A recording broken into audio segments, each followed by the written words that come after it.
बड़ी जिम्मेदारी को अंजाम देने के लिए आप तैयारी करो। तैयारी, आमादगी का ज़माना है, तैयारी का ज़माना है, जंग का ज़माना है, जुल्म का ज़माना है। हमने जालिमों के हाथ तोड़ने, हाथ ये मैदान में हाजिर रह के अंजाम पाएगा, घरों में बैठकर नहीं। अगर इमाम भी तन्हा हो ना तो जालिम उसके गले में रस्सी डाल लेते हैं, उसे दरबार में ले जाते हैं। कूफा हो तो मुस्लिम बिन अकील तन्हा रह जाता है, उसका गला काट देते हैं। ये हमारे लिए इबरतें हैं, इबरतें हैं। क्या मिल्लत की वहदत, सरबुलंदी, वतन की सालमियत और हिफाजत के लिए हमारे साथ घरों से बाहर निकलोगे?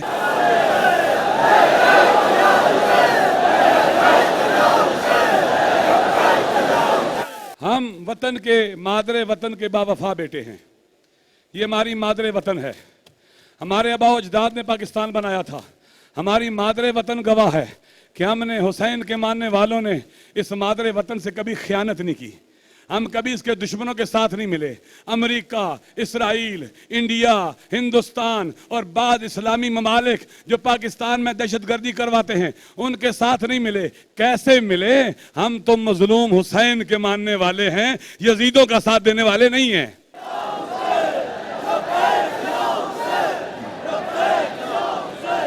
वतन की हिफाजत भी हमारी जिम्मेदारी है। हम अमेरिका के ड्रोन हमलों की मजम्मत करते हैं। ये ड्रोन हमले हमारी सालमियत के खिलाफ हैं, हमारी इज्जत के खिलाफ हैं, हमारे वकार के खिलाफ हैं। अगर हमारे वतन में दहशतगर्द हैं, हमारी सिक्योरिटी के इदारों को उन्हें पकड़ना चाहिए और बाहर निकालना चाहिए। न अमेरिका यजीद को इजाजत देनी चाहिए कि वो यहाँ हमले करे।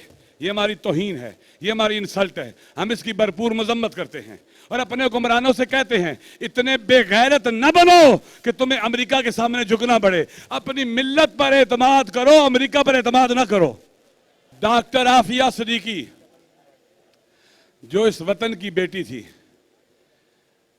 हम अली के मानने वाले हैं, जिसने कहा था मजलूमों का साथ देना, जालिमों से दुश्मनी करना।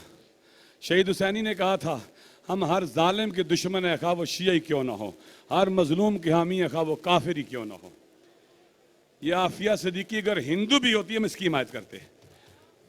वो इस वतन की बेटी है। हमारे बेगैरत हुक्मरानों ने इसे अमेरिकी यजीदों के हाथ बेचा है। हम भरपूर मुतालबा करते हैं इस वतन की बेटी को वापस लाया जाए। हम पाकिस्तान के तमाम अहले सुन्नत को वहदत का पैगाम देते हैं। आओ हाथों में हाथ डालें। जिस तरह से पाकिस्तान मिलकर बनाया था, आओ पाकिस्तान को मिलकर बचाएं।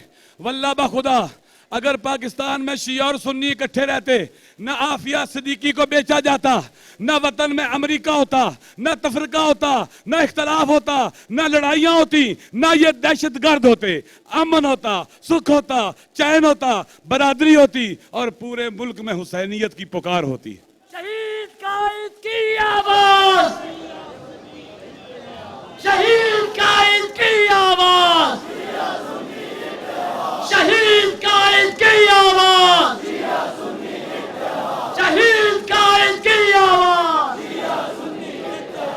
लिहाजा हमने बाकायदा रिलीजियस कोऑर्डिनेशन काउंसिल बनाई है, जिसमें अहले सुन्नत के बरेलवी, देवबंदी, अहले हदीस उलमा हैं। हम चाहते हैं हम इकट्ठे होकर तफरके को मिटाएं और मुल्क से नफरतों को मिटा डालें और मोहब्बतों को रवाज दें।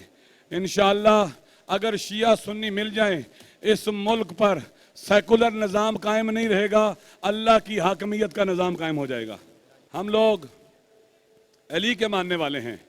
हम ताकतवर होकर जुल्म नहीं करेंगे, जुल्म मिटाएंगे, इसलिए कि आदिल को इमाम माना है, जालिम को नहीं माना। दोस्तों, तीसरा मसला है सियासत। आप जानते हैं कोई भी कौम और मिल्लत अगर वो सियासी तौर पर ताकतवर ना हो, अपने हुकूक का दिफा नहीं कर सकती। आज तक इन सियासी पार्टियों ने हमसे वोट लिए लेकिन हमारे हुकूक अदा नहीं किए। आज के बाद कोई सियासी पार्टी शियों को धोखा नहीं दे सकेगी, इसलिए कि ये हमारा वोट किसी पार्टी का नहीं है, नाली के लिए नहीं है, गली के लिए नहीं है, दुनिया के लिए नहीं है। हमारी जानों का हाकिम अली है, वोट भी अली का है और हुसैन का है।